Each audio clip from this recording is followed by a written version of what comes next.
Proton लिख दिए, इधर इलेक्ट्रॉन लिख दिया, प्रोटॉन लिख दिया, न्यूट्रॉन। प्रत्येक क्या होता है इसका ई माइनस है, पी पॉजिटिव, और एन पर कोई चार्ज नहीं होता है, इसका ये होता है। फिर देखिए सापेक्षिक द्रव्यमान जो होता है हाइड्रोजन के सापेक्ष में लिया जाता है। हाइड्रोजन परमाणु के द्रव्यमान के 1/20वां भाग ओरिजिनल कहा जाएगा तो 1/1838 होता है। 1 कितना होगा 1837 होता है। और लगभग में कितना लिया जाता है तो 2000 लिख सकते हैं। जबकि प्रोटॉन का जो परमाणु द्रव्यमान होता है कितना है तो 1 यूनिट होता है, न्यूट्रॉन का भी 1 यूनिट के बराबर होता है। इसलिए इसको बहुत ही नगण्य माना जाता है, क्योंकि 1 को 2000 से भाग दिया जाएगा तो एकदम पॉइंट में बहुत छोटा सा आ जाता है। आवेश की बात करेगा तो इलेक्ट्रॉन पर -1 चार्ज होता है, प्रोटॉन पर +1 और न्यूट्रॉन पर कोई चार्ज नहीं होता, 0 होता है। परमाणु की स्थिति बोला जाएगा तो ये परमाणु के बाहर रहता है इलेक्ट्रॉन, जबकि प्रोटॉन और न्यूट्रॉन दोनों का दोनों नाभिक में रहता है।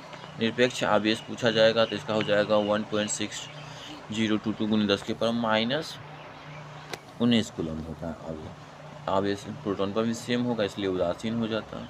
निरपेक्ष द्रव्यमान कितना हो जाता है, यहाँ पर बीच में गुना है, यहाँ भी गुना लिख लीजिएगा, यहाँ भी गुना है, तो 9 × 10⁻28 ग्राम हो जाता है, जबकि इसका हो जाता है 1.6 × 10⁻24 ग्राम हो जाता है। और इतना ही द्रव्यमान किसका हो जाता है, न्यूट्रॉन का हो जाता है। चलते हैं प्रश्न संख्या 2 की तरफ। प्रश्न संख्या 2 क्या कह रहा है, जे थॉम्सन के परमाणु मॉडल की सीमा को हमको बताना।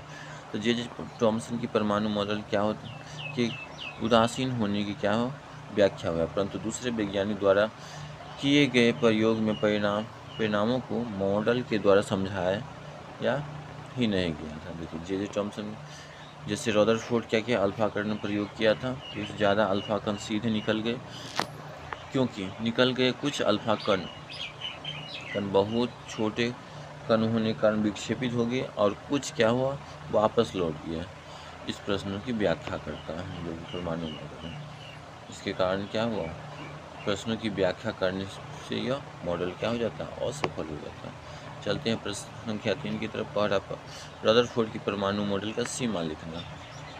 इसका जो है सीमा कहाँ तक ये संभव है, तो देखिए यदि कोई भी आवेशित कण गोलाकार कक्ष में त्वरित होता है तो आवेशित कणों में ऊर्जा विकिरण होगा, जिससे उसकी ऊर्जा निरंतर घटती जाएगी और इसकी गति भी कम हो जाएगी। अंततः क्या होगा, अस्थायी कक्षा में घूमता हुआ इलेक्ट्रॉन एक सर्पित पथ का निर्माण कर नाभिक से टकरा जाएगा। ऐसा होता है तो परमाणु क्या होगा, अस्थिर होता है, जब